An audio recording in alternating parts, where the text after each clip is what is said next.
y estamos viendo la sección del 1 al 10. Y a mí me corresponde básicamente Hebreos 9, versículos 6 al 10. Estamos viendo el tabernáculo hebreo, ¿verdad? Ahí como puede observar usted en la gráfica. Y es fascinante ver que cuando se refiere al santuario celestial, el autor de Hebreos no habla del templo de Salomón, el cual fue destruido en el 586 antes de Cristo, ni tampoco del Herodiano, ¿verdad?, que estaba en pie en ese tiempo, sino que más bien nos lleva atrás y nos habla de ¿qué? Nos habla del tabernáculo en el desierto, el cual fue meramente una sombra del verdadero santuario que está en el cielo, ¿verdad? Y básicamente se acuerdan lo que dijo Éxodo, ¿no? Como habíamos visto, Éxodo 25:40, mira y hazlo conforme al modelo que se te ha mostrado en el monte. Entonces, aquí las escrituras básicamente nos toman afuera de las sombras para revelar en gran detalle la superioridad del ministerio de Cristo en el santuario celestial. Entonces prácticamente este capítulo 9 al capítulo 10 muestran que el ministerio de Cristo funciona en un nuevo santuario, con un nuevo servicio y que está basado en un sacrificio que hizo una vez por todas. Amén. Entonces vamos a continuar viendo esta función del tabernáculo y cómo simbolizaba todo aquello que verdaderamente representa ahora el santuario celestial, donde está Cristo sentado a la diestra del Padre. Vamos a orar. Padre celestial, gracias por este día, gracias por tu palabra, porque tu palabra es precisa, Señor. Gracias por el Antiguo Testamento, que es la base para el Nuevo Testamento. Gracias por la sangre del nuevo pacto, Señor, con la cual tú nos has hecho ministros competentes. Nos has hecho básicamente aptos, Señor, adecuados para ser ministros del nuevo pacto, Señor. Y Padre, yo te pido que ahora nosotros podamos entender, Señor, que el pacto que tú hiciste con Israel, el nuevo pacto que encontramos en Jeremías, Señor, es superior y es el cumplimiento realmente del antiguo pacto, y ese pacto se hizo realmente con la nación de Israel.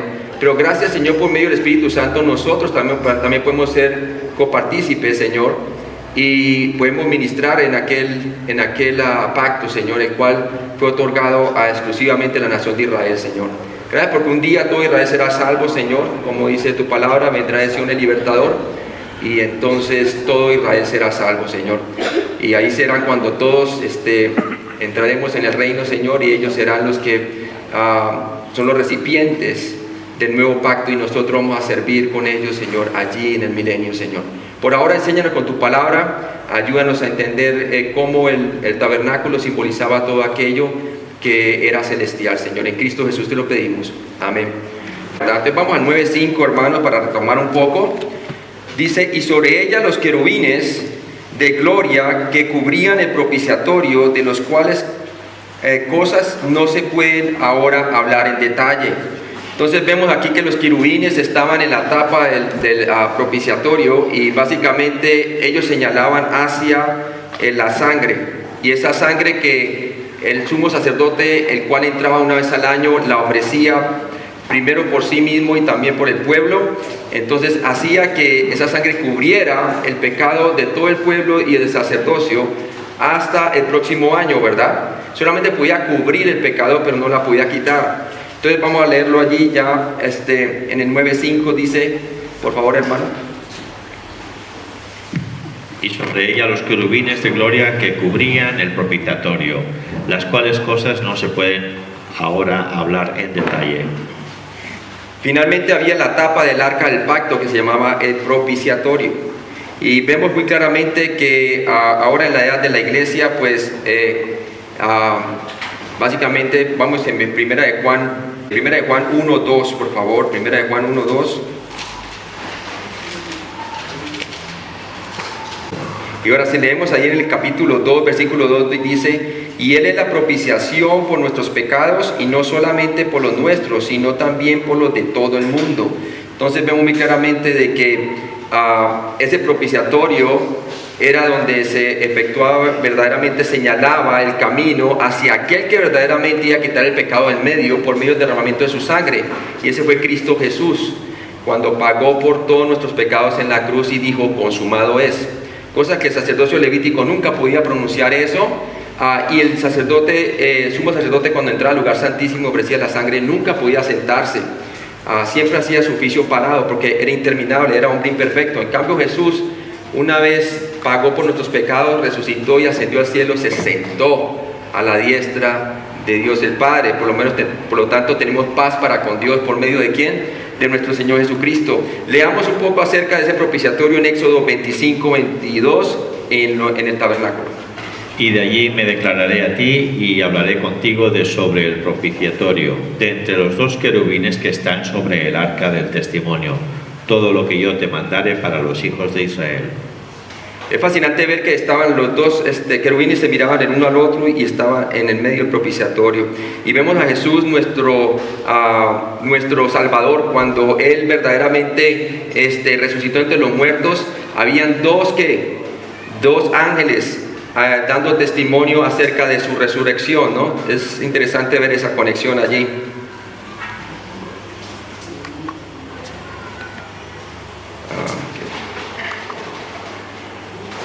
Muy bien, entonces leamos también número 789, por favor. Y cuando entraba Moisés en el tabernáculo de reunión para hablar con Dios, oía la voz que le hablaba de encima del propiciatorio que estaba sobre el arca del testimonio, de entre los dos querubines, y hablaba con él. Entonces vemos muy claramente cómo funcionaba dentro del tabernáculo. Sin duda esta fue la pieza más importante de los muebles en el tabernáculo. Fue en este lugar que Dios determinó habitar en gloria y mostrar misericordia a Israel. Salmo 81. Oh pastor de Israel, escucha, tú que pastoreas como a ovejas a José, que estás entre querubines, resplandece. Y el Salmo 99, 1. Jehová reina, temblarán los pueblos, Él está sentado sobre los querubines, conmoverá la tierra.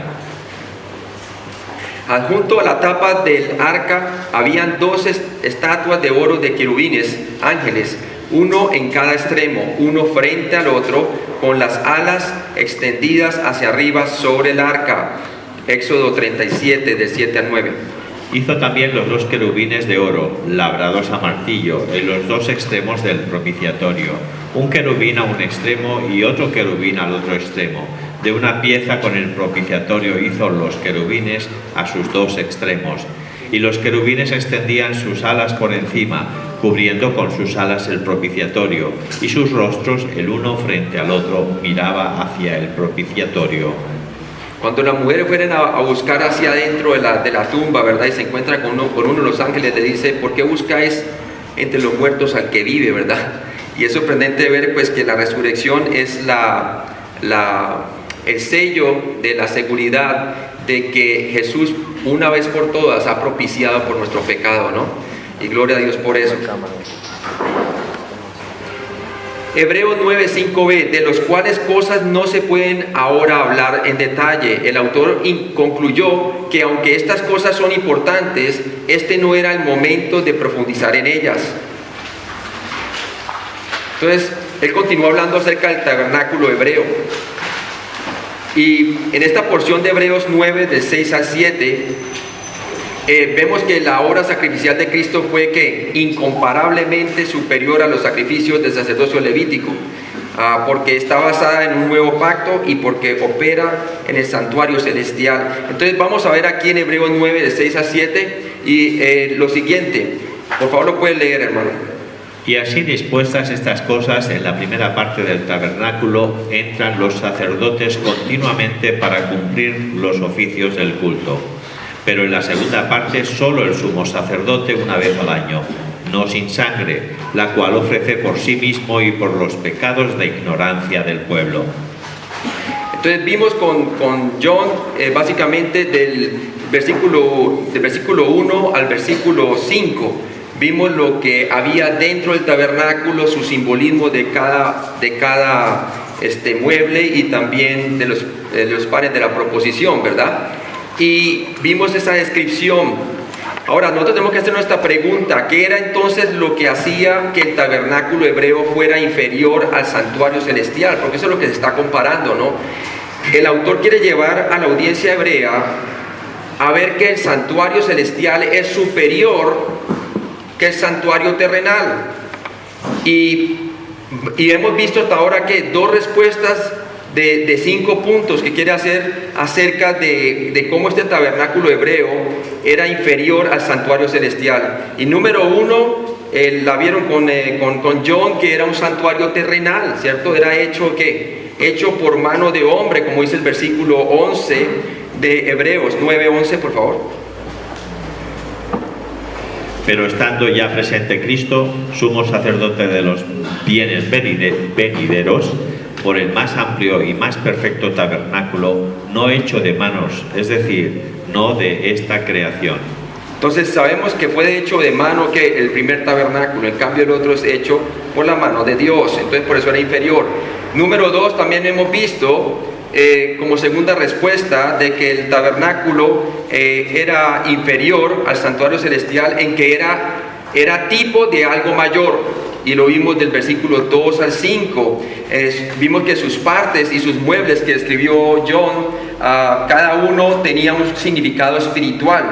¿Eran qué? Figuras de las cosas celestiales, como dice Hebreos 9:23. Y ahora vamos a ver 3 puntos más, ¿verdad? Que nos dicen por qué el tabernáculo era inferior al celestial. Y vamos a ver esta diferencia, era que la que acabamos de leer del versículo 6 al 7, que era inaccesible para la gente. Una descripción breve del servicio del santuario y el lugar santísimo es lo que nos leyó el hermano de Hebreos 9, del 6 al 7. Porque miren lo que dicen ahí, hermano, lo voy a leer yo. Dice allí, versículo 6: y así dispuestas estas cosas en la primera parte del tabernáculo, entran los sacerdotes continuamente para cumplir los oficios del culto. Pero la segunda parte solo el sumo sacerdote una vez al año, no sin sangre, la cual ofrece por sí mismo y por los pecados de ignorancia del pueblo. Entonces vemos 2 grupos de personas que únicamente entran ¿a qué? Entran al tabernáculo. Unos son los sacerdotes que entran en la primera parte del tabernáculo, y una vez al año el sumo sacerdote al lugar más íntimo, que va más allá del velo, que es el lugar santísimo. Entonces vemos que el foco ahora cambia desde el lugar de culto al método de culto. El autor recuerda a sus lectores de los deberes en el templo del sacerdote bajo el antiguo pacto. Hebreos 9:6: después de que todo se había preparado, los sacerdotes levitas diariamente entrarían y saldrían del lugar santo, cumpliendo sus deberes para el Señor. Entonces únicamente era para ellos. El pueblo de Israel estaba alrededor ¿de qué? Del tabernáculo, pero no tenían acceso, era inaccesible, por eso era inferior el tabernáculo. Entonces no debemos pensar que los judíos se reunían en el tabernáculo para adorar. Solo los sacerdotes y levitas se les permitía entrar a las inmediaciones del tabernáculo.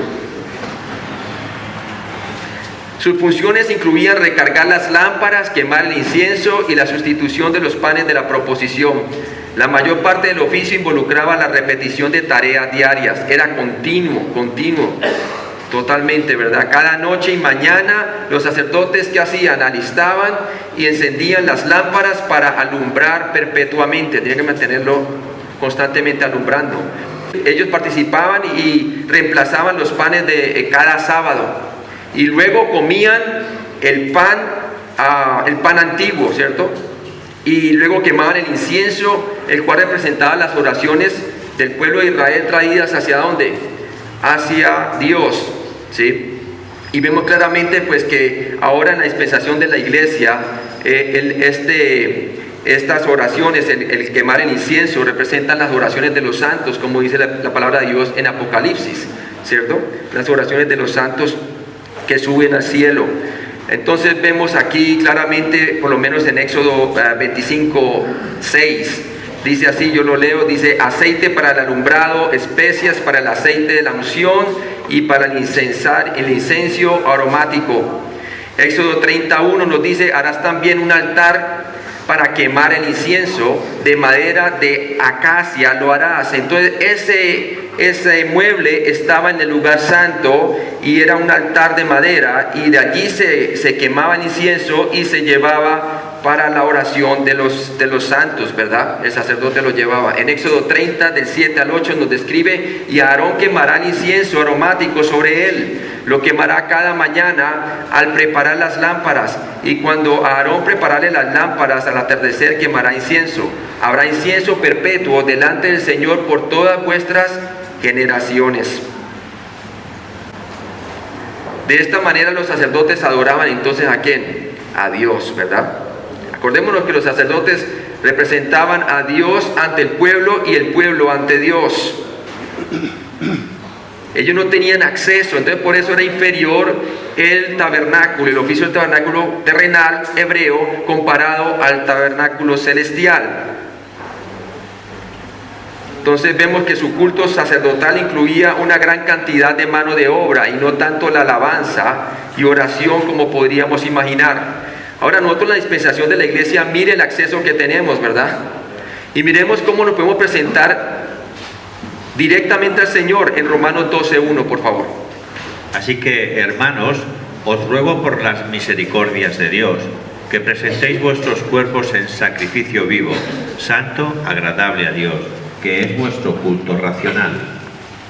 ¿Qué es nuestro culto racional para que podamos conocer cuál es la buena voluntad, agradable y perfecta delante de Dios? Es presentarnos como aquellos que hemos sido resucitados de entre los muertos espiritualmente. Ese es nuestro culto racional. Porque muchos de nosotros no podemos conocer cuál es la buena voluntad, agradable y perfecta, simplemente porque no nos estamos presentando tal cual como lo que somos. Ya no tenemos necesidad de que otra persona lo haga por nosotros, como lo hacían quienes, los sacerdotes, ¿verdad? Ellos tipificaban lo que realmente nosotros podíamos hacer. Nosotros tenemos acceso directo al trono de gloria para recibir gracia para el oportuno socorro. Hebreos 9:7a nos dice: pero en la segunda parte solo es sumo sacerdote una vez al año. Entonces la primera parte únicamente los sacerdotes podían entrar, pero ahora en la segunda parte, que iba tras el segundo velo, el primer velo era para entrar del tabernáculo, entraba al lugar santo, y el segundo velo era entonces ¿para qué? Para entrar al lugar santísimo. Y aquí nos dice que solamente una vez el sumo sacerdote lo hacía al año, en claro contraste con el servicio diario que se llevaba a cabo en el lugar santo. La tienda más interior, llamada el lugar santísimo, era accedida típicamente solo una vez al año, ¿sí? Entonces solo el sumo sacerdote entraba en la segunda parte del tabernáculo, que llamamos el lugar santísimo, una vez al año, y allí ofrecía la sangre por sus propios pecados primero y luego por el pueblo. Hebreos 9:7b: no sin llevar sangre. Una vez al año el sumo sacerdote entraba solo al lugar santísimo y llevaba un recipiente de sangre de los sacrificios de animales que rociaba sobre el propiciatorio, la tapa de oro del arca del pacto, ¿sí? Así lo haría el sumo sacerdote en el día que se llama Yom Kippur, es el día de la expiación, el 10º día de Tishrei. Entre septiembre y octubre hacía esa labor, ¿verdad? ¿Qué hacía él? Se despojaba de sus vestiduras reales y se ponía sus vestiduras blancas, y entraría entonces a través de la gruesa cortina y traería la sangre para ofrecer primero por sus propios pecados y luego por los del pueblo.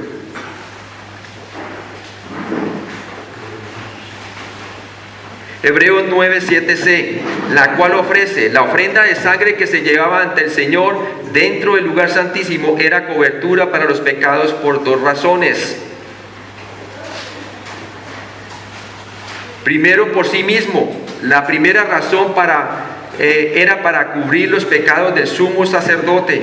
Todos los sumos sacerdotes de Israel eran pecadores y tenían toda esta clase aún de preparación para ir y hacer la labor del oficio, ¿verdad? Tenían que lavarse las manos y todo esto, tenía que entrar por una etapa de purificación, tipificando que la santidad del Señor Jesucristo cuando ascendió al cielo, ¿verdad? entrando ¿qué? No a un tabernáculo hecho por mano de hombre, sino al cielo mismo, para hacer darnos a nosotros eterna redención. Y por los pecados de ignorancia del pueblo, primero por sus propios pecados y después por los de la ignorancia del pueblo. La segunda razón para entrar en el lugar santísimo era para expiar los pecados involuntarios de toda la nación de Israel cometidos durante el año anterior. Éxodo 30:10, por favor. Y sobre sus cuernos hará Aarón expiación una vez al año con la sangre del sacrificio por el pecado para expiación. Una vez al año hará expiación por él por vuestras generaciones. Será muy santo a Jehová. ¿Y por qué todo tenía que ser purificado con sangre? Porque la palabra de Dios nos dice, porque sin derramamiento de sangre no se hace ¿qué? Remisión. Entonces, ¿qué anunciaba cada vez que el sumo sacerdote entraba al lugar santo y derramaba la sangre una vez al año? Que había uno de venir que iba a quitar el pecado del medio. ¿Y ese es quién? El que anunció Juan el Bautista. He aquí el Cordero de Dios, que quita ¿qué? El pecado del mundo, ¿verdad? Y vimos que lo hizo cuando murió en la cruz y dijo, consumado es, después de derramar su sangre por nuestros pecados. Entonces, leamos también Levíticos 16:34 para ver cómo se hacía en el tabernáculo. Y esto tendréis como estatuto perpetuo, para hacer expiación una vez al año por todos los pecados de Israel. Y Moisés lo hizo como Jehová le mandó.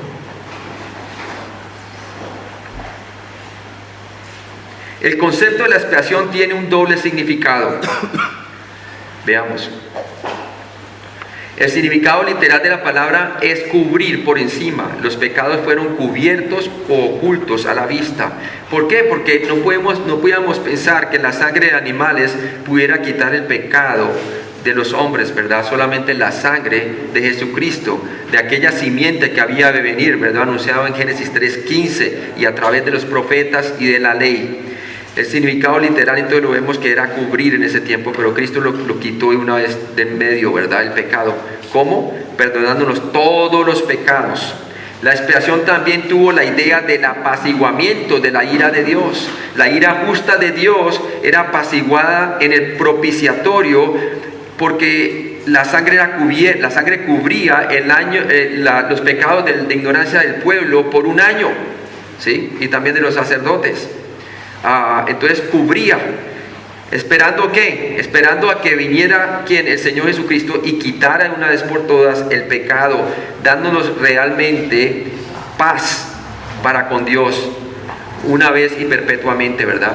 La expiación también tuvo esa idea de apaciguamiento de la ira de Dios. Entonces cuando Jesús estaba en la cruz y Dios el Padre descargó sobre él la ira, su justa ira, él dijo, Padre, Padre, ¿por qué me has desamparado? ¿Verdad? No podemos ni imaginar qué fue el dolor inmenso que tuvo Jesús, yo creo que fue mucho más intenso, ese dolor de separación en ese momento, que el Padre le da la espalda y él se convierte realmente en el que está recibiendo la paga de nuestro pecado y se siente abandonado por el Padre, ¿verdad?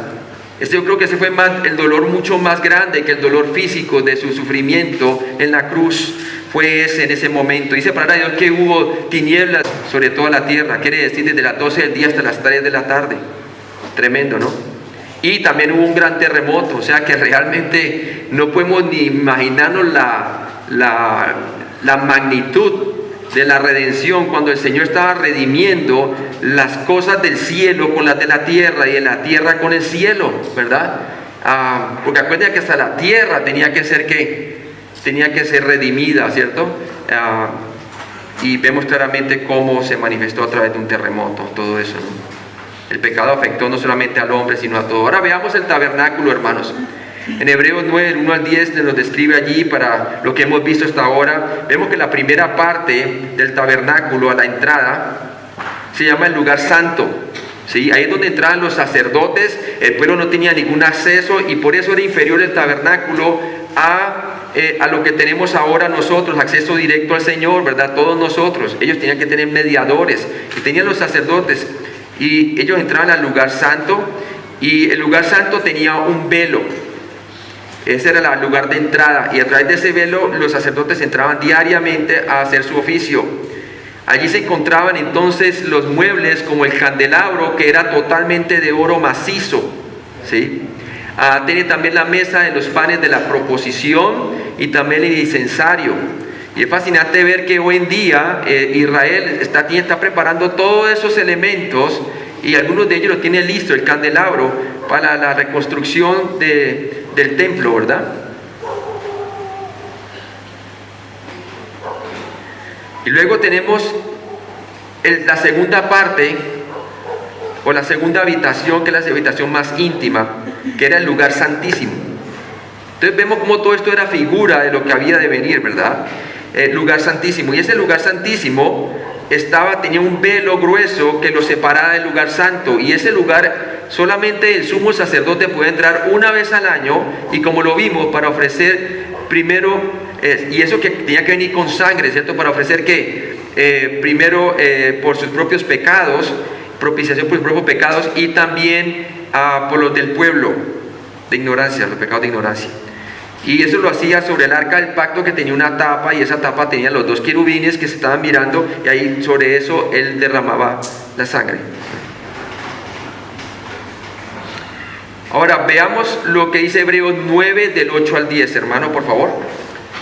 Dando el Espíritu Santo a entender con esto que aún no se había manifestado el camino al lugar santísimo, entre tanto que la primera parte del tabernáculo estuviese en pie, lo cual es símbolo para el tiempo presente, según el cual se presentan ofrendas y sacrificios que no pueden hacer perfecto en cuanto a la conciencia al que practica ese culto, ya que consiste solo de comidas y bebidas, de diversas abluciones y ordenanzas acerca de la carne, impuestas hasta el tiempo de reformar las cosas.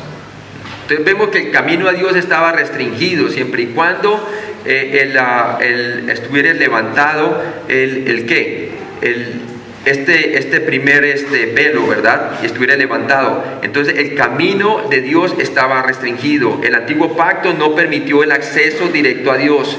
El sacerdocio y el tabernáculo sirvieron como un recordatorio visual elaborado que ningún israelita o cualquiera podría acercarse directamente a Dios. No podían, ¿verdad? Era a través de mediadores, y eran los sacerdotes que hacían la mediación. Hebreos 9:8a, veámoslo por partes, dice: dando el Espíritu Santo a entender con esto que aún no se había manifestado o revelado el camino al lugar santísimo. El Espíritu Santo usó todas estas restricciones del antiguo pacto para demostrar que bajo el antiguo sistema mosaico, el camino al lugar santísimo, es decir, a la presencia de Dios, estaba ¿qué? Prohibido, estaba prohibido, ¿sí? Entonces aquí vemos no solamente, hermanos, que el santuario terrenal o el tabernáculo era inferior al celestial, en que era un santuario terrenal, no solamente en eso, sino número 2, como hemos visto, que era un tipo de algo mayor, señalaba hacia algo mayor, ¿verdad? Y que era inaccesible a la gente, sino que también era ¿qué? Temporal. Era temporal. O sea que cuando los hebreos miraban a una ahora representado en el templo, que todavía estaba eso allí, no tenía ninguna lógica, porque ya Cristo, Él es Él era el tabernáculo de Dios con los hombres, Él era Emmanuel, Dios con nosotros. Jesús mismo mostró que Él mismo tipificaba aquel templo que estaba en su tiempo, ¿verdad? Diciendo: destruir este templo, hablando de su cuerpo, y yo le levantaré ¿qué? Al tercer día. Y así sucedió cuando Él murió en la cruz. El velo se rasgó ¿de dónde? De arriba hacia abajo, mostrando claramente que quedó abolido, quedó obsoleto totalmente el oficio del templo y su sacerdocio, porque ahora todo hombre, toda mujer, gentil o judío, tiene acceso directo ¿a qué? Al trono de gloria por medio de la sangre de Cristo, por medio de la fe en Cristo. Hebreos 9:8b nos dice: entre tanto que la primera parte del tabernáculo estuviese en pie. Bajo el sistema sacerdotal del Antiguo Testamento, la gente común no tenía acceso al lugar santísimo, ¿sí? Entonces, póngale cuidado. Entre tanto que la primera parte del tabernáculo, o sea, quiere decir el lugar santo, como miramos en la gráfica, estuviese en pie, era prueba de que todavía la salvación de Dios para el hombre no estaba ¿qué? Completa, ¿cierto? Todavía no estaba completa.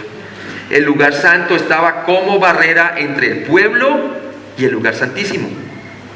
¿Sí? Pero una vez venido Cristo, ¿cierto? Ya todo lo que era sombra dejó de ser sombra porque Él es la sustancia. Y así lo presentó Juan el Bautista en el Jordán, ¿verdad? Vemos claramente eso. Ahora en la edad de la iglesia los creyentes tienen acceso sin restricción al lugar santísimo celestial. Veámoslo, Efesios 3:12. En quien tenemos seguridad y acceso con confianza por medio de la fe en Él. ¿Por medio de qué? De la fe en Él. Entonces todo el oficio del tabernáculo y aún del templo judío bajo la ley, y su oficio sacerdotal y aún el oficio del rey señalaban que el Mesías que iba a venir. Jesús cumplió los tres oficios, el del profeta, el del rey y el del sacerdote, ¿cierto? Siendo su sacerdocio, como vimos hace un año, que su sacerdocio es superior que el de los levitas, porque según la orden de ¿quién? De Melquisedec, ¿cierto? Un sacerdocio superior. Leámoslo también en Hebreos 4:16, veamos que ya no tenemos ninguna restricción, sino que podemos venir directamente al trono de gracia. Acerquémonos, pues, confiadamente al trono de la gracia, para alcanzar misericordia y hallar gracia para el oportuno socorro. ¿Se acuerdan desde el momento en que en Mateo 27, de 50 a 51, que nos dice, el velo del templo se rasgó en dos, de arriba hacia abajo, entonces quedó obsoleto, ¿qué? Todo el oficio del templo y el sacerdocio. Pero ¿qué hicieron los judíos inconversos? Volvieron y cosieron y siguieron, ¿verdad? Y estaba en pie cuando fue escrita la carta a la iglesia hebrea. Este versículo recordó a los lectores de Hebreos que era absurdo entonces tratar de acercarse y adorar a Dios a través del antiguo pacto, ya que bajo el antiguo pacto solo los sacerdotes levitas tenían acceso directo a Dios. ¿Sí? ¿Qué iban a hacer allá? Acordémonos que estaban siendo perseguidos los hebreos, ¿verdad? Los hebreos creyentes en la iglesia estaban siendo perseguidos. Muchos de ellos estaban dejando de congregar, ¿cierto? ¿Por qué? Porque la persecución. Algunos de ellos eran desheredados. Para ellos era más fácil, como hebreos creyentes, quedarse callados y no llevar más su profesión o confesión. E ir ¿para qué? Nuevamente al sacrificio y quedarse allá, pasarse desapercibido. Pero acordémonos lo que Dios había dicho en la persona de Jesucristo, que no quedaría piedra sobre piedra, ¿verdad? Y era inminente, no solamente habían dos cosas que eran inminentes para la iglesia, ¿verdad? ¿Y qué era? El rapto de la iglesia y la destrucción del templo. ¿Sí? Imagínense si ellos volvían atrás, ¿qué podía suceder, no? Hebreos 9, del 9 al 10, por favor.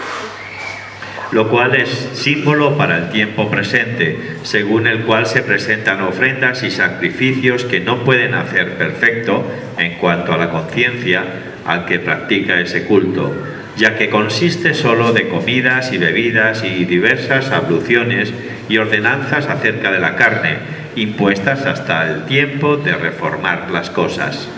Entonces vemos que la obra interminable de los sacerdotes levitas fue un medio de enseñanza o símbolo para los lectores hebreos. En Hebreos 9:9 nos dice lo cual es símbolo para el tiempo que presente. La palabra griega traducida como símbolo, parábole, es la palabra parábola. Jesús enseñó a menudo con el uso de ¿qué? De parábolas. Una parábola, ¿qué es una parábola, hermanos? Una parábola es una historia terrenal para ilustrar o enseñar una verdad espiritual. Al pueblo de Israel en el desierto, a través del tabernáculo, se les estaba ¿qué? Se les estaba ilustrando una verdad espiritual por venir, ¿cierto? Los profetas anunciaban a aquel que iba por venir, ¿cierto? A Jesucristo el Señor. El rey que anunciaba que un día Dios iba a levantar un rey de la genealogía de David, que se iba a centrar sobre un trono y le iba a dar un reino para siempre.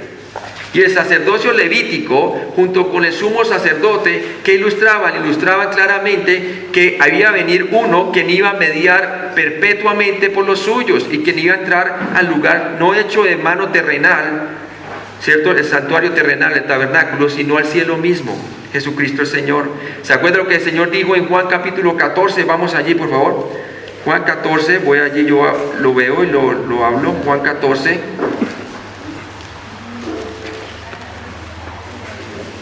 Juan 14, el Señor les dijo allí en el aposento alto a sus discípulos. Una vez Israel rechazó a él como Mesías, él comienza a anunciar lo que vendría a ser como el principio de la edad de la iglesia. ¿Y qué le dice? Ya cambia su destino de no traer el reino inmediatamente porque quedó pospuesto debido al rechazo de Israel, sino que ahorita su destino iba a ser ¿a dónde? Al cielo. Y les dice así: no se turbe vuestro corazón, creéis en Dios, creed también en mí. En la casa de mi Padre muchas moradas hay. Si así no fuera, yo os lo hubiera dicho. Voy pues ¿a qué, hermanos? A preparar lugar para vosotros. Y si me fuere y os prepararé el lugar, vendré otra vez y os tomaré a mí mismo, para que yo, donde yo estoy, vosotros también ¿qué? Estéis. Y sabéis dónde voy y sabéis el camino. Entonces claramente vemos que todo esto era símbolo terrenal de algo celestial, y lo verdadero celestial era aquella morada que Dios iba a preparar para nosotros en el cielo.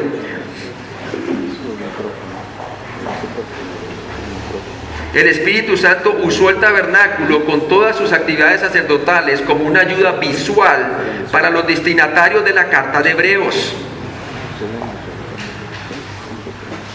Los lectores hebreos necesitaban entender que mientras que el sacerdocio levítico se mantuviese en operación, el camino al lugar santísimo permanecía inaccesible por todo el Antiguo Testamento. Pero mire, hermanos, mire lo que dice Mateo 13, 3, 10 y 13, por favor, hermano. Y les habló muchas cosas por parábolas, diciendo: he aquí el sembrador salió a sembrar.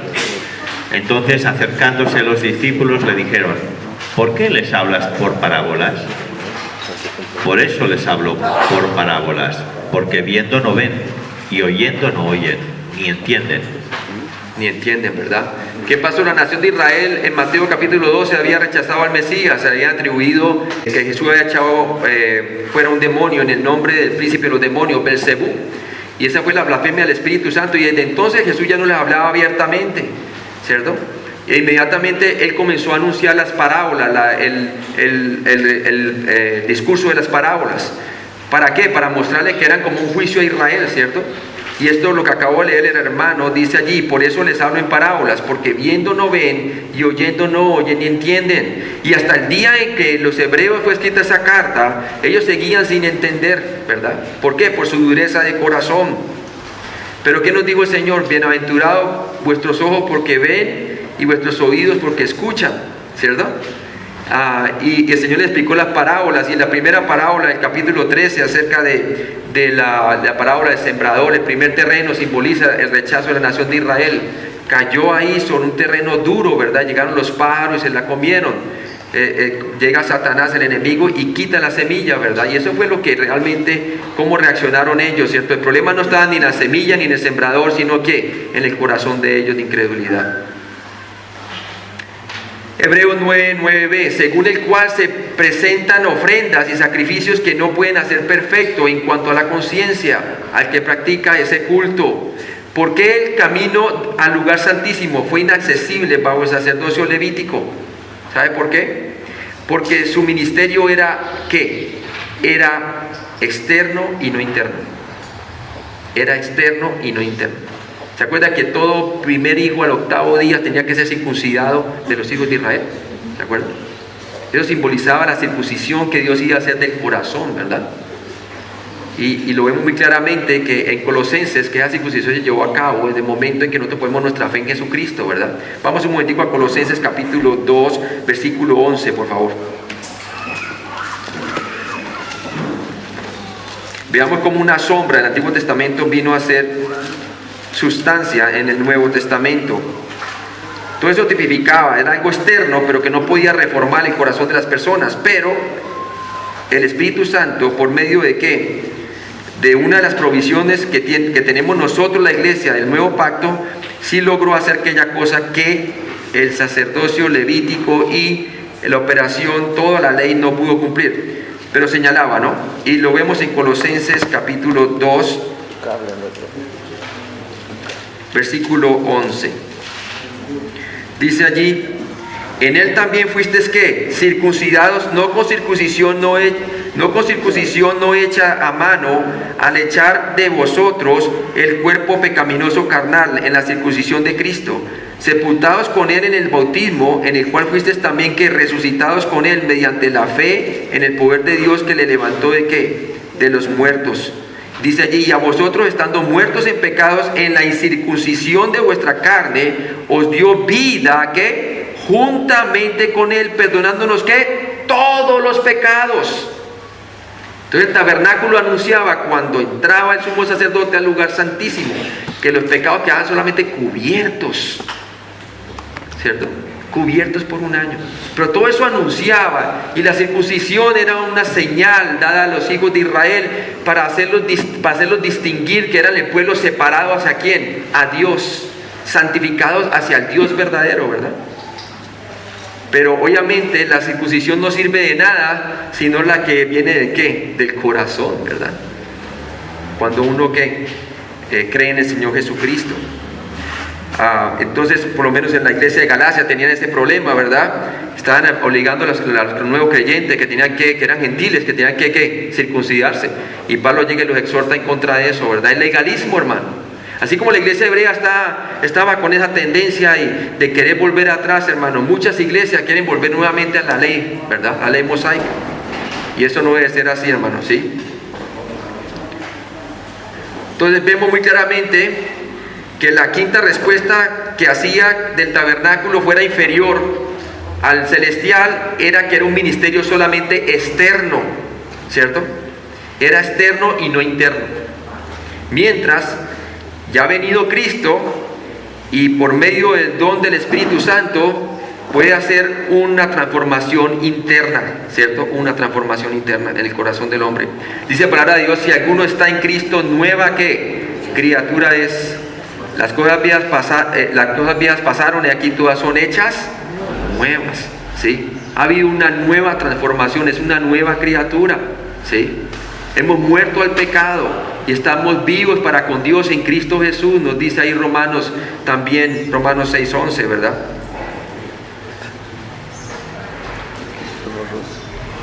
Esto fue a causa de la impotencia e incapacidad de los dones y sacrificios, hablando del sacrificio del templo, ofrecidos por los sacerdotes levitas, de limpiar la conciencia de quienes los presentaban. Eran solo ¿qué? Ordenanzas de hombres, eran ordenanzas acerca de la carne, que pertenecían al hombre exterior y no a ¿qué? Que no podían cambiar al interior. ¿Sí? No podían cambiar al interior, pero anunciaban ese cambio del interior, ¿verdad? ¿Se acuerdan lo que dice David? Bienaventurado el varón cuyas iniquidades son perdonadas y cuyos pecados son limpiados. ¿Sí? Ellos miraban hacia aquel que verdaderamente iba ¿qué? A pagar una vez por todas por nuestros pecados. Pero se salvaban por medio de la fe mirando en aquel que había de venir. Nosotros nos salvamos mirando a aquel que ya vino por la fe. El volver al antiguo pacto sería una tontería ahora que Dios había provisto una mejor manera a través de Cristo, ¿sí? Entonces una y otra vez les reitera a ellos, ¿verdad?, de no volver atrás. Y por eso se acuerdan cuando hace un año que estuvimos aquí estudiando la primera parte, en Hebreos 2 nos dice allí, Hebreos 2:1, miren lo que dice: por tanto, es necesario que con más diligencia atendamos a las cosas que hemos oído, no sea que nos deslicemos, porque si la palabra dicha por medio de los ángeles fue firme, y toda transgresión y desobediencia recibió justa retribución en el Antiguo Testamento, ¿verdad?, por la desobediencia del pueblo de Israel, ¿cómo escaparemos nosotros si descuidamos una salvación tan grande, la cual, habiendo sido anunciada primeramente por el Señor, no fue confirmada por los que lo oyeron, testificando Dios juntamente con ellos, ¿con qué? Con señales y prodigios y diversos milagros y repartimientos del Espíritu Santo según su voluntad? Entonces, ¿cómo podemos descubrir una salvación tan grande? ¿Sí? ¿Cómo nos podemos desviar, hermanos? Volviendo nuevamente al legalismo. Lo mismo estaba ocurriendo en la iglesia hebrea. Se estaban enfriando. Hebreos 9:10a, vemos muy claramente que puesto que era un oficio externo y no podía cambiarle el corazón internamente, nos dice aquí la palabra de Dios, ya que consiste solo de ¿qué? De comidas y bebidas, de diversas abluciones, ¿sí? Hebreos 6 del 1 al 3, por favor. Por tanto, dejando ya los rudimentos de las doctrinas de Cristo, vamos adelante a la perfección, no echando otra vez el fundamento del arrepentimiento de obras muertas, de la fe en Dios, de la doctrina de bautismos, de la imposición de manos, de la resurrección de los muertos y del juicio eterno. Y esto haremos si Dios en verdad lo permite.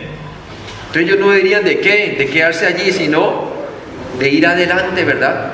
Es más, el escritor de Hebreos esperaba que ellos debían de haber sido ya, ¿qué? Maestros, pero que tenían necesidad de ¿qué? De la leche espiritual, ¿sí? Mire que de cierta manera, muchas personas pueden decir, yo no tengo el don de enseñanza, ¿verdad? Pero de acuerdo a Hebreos, dice que todos debían de ser que ya maestros. Hasta cierto grado, toda persona debe de enseñar a otros, hermanos, ¿sí? Y eso es vital, o si no, vamos en retroceso, como le estaba pasando a la iglesia hebrea. El antiguo pacto simplemente se trataba de ordenanzas externas relacionadas con alimentos, bebidas y lavamientos ceremoniales. Éxodo 24, del 9 al 11, por favor. Y subieron Moisés y Aarón, Nadab y Abiú, y 70 de los ancianos de Israel, y vinieron al Dios de Israel, y había debajo de sus pies como un embaldosado de zafiro, semejante al cielo cuando está sereno. Mas no extendió su mano sobre los príncipes de los hijos de Israel, y vieron a Dios, y comieron y bebieron. Y Colosenses 2, de 16 al 17, lo que es la aplicación en la iglesia. Por tanto, nadie os juzgue en comida o bebida, o en cuanto a días de fiesta, luna nueva o días de reposo, todo lo cual es sombra de lo que ha de venir, pero el cuerpo es de Cristo. ¿El cuerpo es de qué? De Cristo. Una vez me decía una persona que venía del adventismo, ¿verdad? Y me defendía el día séptimo a palo y espada, ¿verdad? Y yo le decía, mire, si usted está guardando el día séptimo, quiere decir que Jesucristo no murió en la cruz entonces. Que Jesucristo no vino para usted entonces. Bueno, me dice, ¿por qué? Dice, porque Él fue el que nos dio el verdadero reposo. Oiga, y fue una oportunidad para poderle compartir el Evangelio y para que Él realmente pudiera poner su fe en la obra consumada de Cristo únicamente, su muerte y resurrección, hermano. Y se salvó ese hombre, ¿no? Pero es verdad, hay mucha gente que se queda en las sombras y muchas iglesias hoy en día, ¿verdad? Que le llaman el altar, donde está el púlpito, ¿verdad? El altar era un lugar del templo judaico, ¿verdad?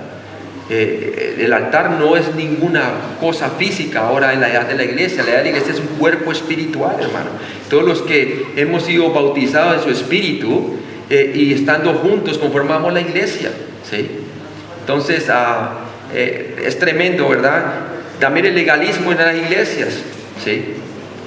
La gente se va a través de reglas y también en metodologías humanas, tradiciones de los hombres y no por lo que dice la palabra de Dios.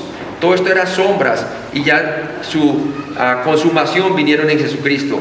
El autor usó la ayuda visual del sacerdocio levítico y del tabernáculo para mostrar a sus lectores que el antiguo pacto no trató con las cuestiones internas del corazón humano. Por favor, Hebreos 7, 19. Pues nada perfeccionó la ley y de la introducción de una mejor esperanza, por la cual nos acercamos a Dios. O sea que todo el oficio del tabernáculo y del templo que estaba en el tiempo de Jesús mostraban claramente que todavía no estaba completo el camino a la salvación hasta que Cristo viniera, ¿verdad? Pero ya ha venido Cristo, ¿cierto? Entonces ya Él estableció un nuevo pacto en su sangre, ¿verdad? Y ese pacto quedó ratificado en su sangre cuando murió en la cruz y resucitó entre los muertos. Hebreos 9:10b. Vemos aquí claramente, hermanos, dice, y ordenanzas acerca de la carne, o como dice la Biblia de las Américas, para el cuerpo, impuestas hasta el tiempo de reformar las cosas. ¿Y cuándo fue el tiempo de reformar las cosas? Cuando Cristo, la sustancia, venía, ¿verdad? La representación real de las sombras, como dijo Juan el Bautista, porque la ley vino por medio de Moisés, pero la gracia y la verdad vinieron por medio de ¿quién? De nuestro Señor Jesucristo. Entonces vemos claramente aquí que el antiguo pacto imponía normas externas y reglamentos hasta que Cristo vino con un nuevo y mejor camino, ¿no? Por favor, Juan 1, del 16 al 17. Porque de su plenitud tomamos todos, y gracia sobre gracia, pues la ley por medio de Moisés fue dada, pero la gracia y la verdad vinieron por medio de Jesucristo. Gálatas 3, del 22 al 25. Mas la Escritura lo encerró todo bajo pecado, para que la promesa que es por la fe en Jesucristo fuese dada a los creyentes. Pero antes que viniese la fe, estábamos confinados bajo la ley, encerrados para aquella fe que iba a ser revelada, de manera que la ley ha sido nuestro ayo para llevarnos a Cristo, a fin de que fuésemos justificados por la fe. Pero venida la fe, ya no estamos bajo ayo. ¿Ya no estamos bajo qué? Bajo ayo. La ley cumplió su fin y era confinar a todo el mundo, hacer callar toda boca y ponerlo a todo el mundo bajo el juicio de Dios, como dice Romanos 3, ¿verdad? Para que todo el mundo viera la necesidad de la salvación por gracia como única salida, ¿verdad? Por favor, Colosenses 2, del 21 al 23. Tales como no manejes, ni gustes, ni aun toques, en conformidad a mandamientos y doctrinas de hombres, cosas que todas se destruyen con el uso. Tales cosas tienen a la verdad cierta reputación de sabiduría, en culto voluntario, en humildad y en duro trato del cuerpo, pero no tienen valor alguno contra los apetitos de la carne. El volver al legalismo, a no manejes, no gustes, no toques, deja hacer aquello, no toques aquí, no hagas aquello, haz esto, haz lo otro. Ninguna de esas cosas puede luchar contra los apetitos de la carne. Es una pelea que te lleva solamente a la derrota, ¿verdad? Ya Cristo nos ha hecho libres verdaderamente, ¿cierto?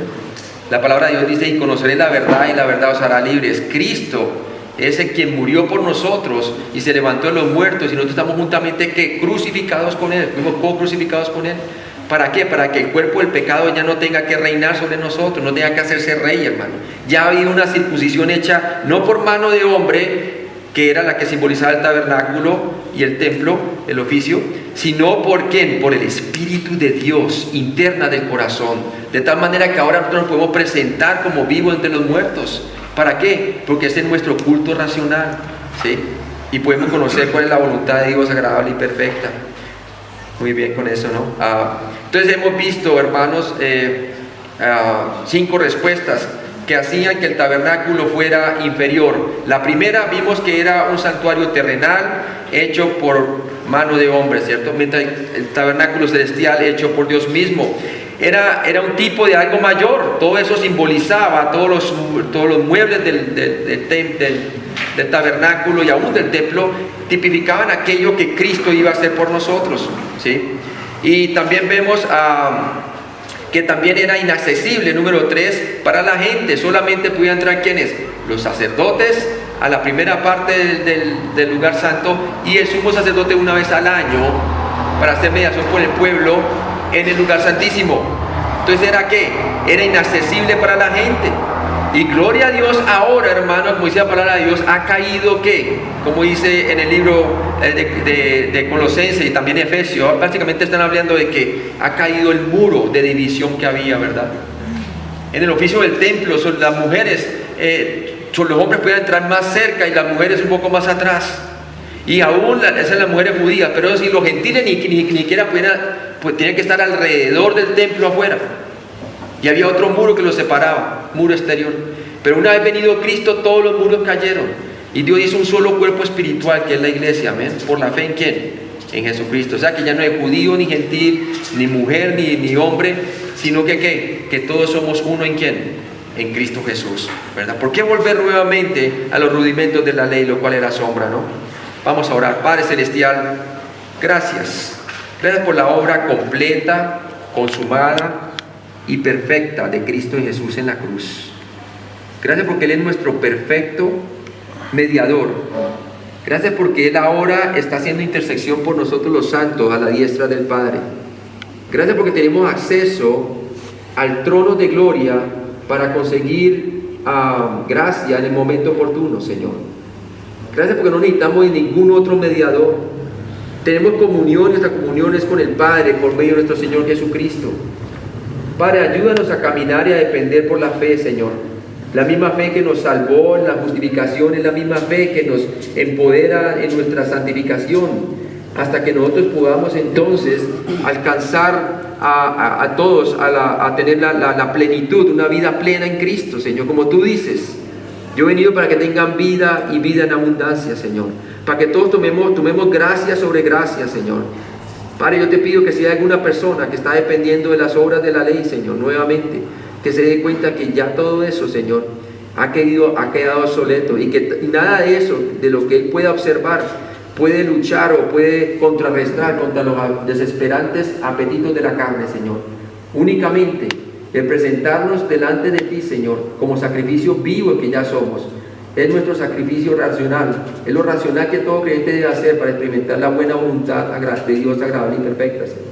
Debemos de considerarnos muertos al pecado y vivos para con Dios en Cristo Jesús diariamente, Señor, para que así nosotros podamos entonces gozarnos de tu presencia y de caminar por gracia, Señor. En Cristo Jesús te pido por todo esto, Señor. Amén.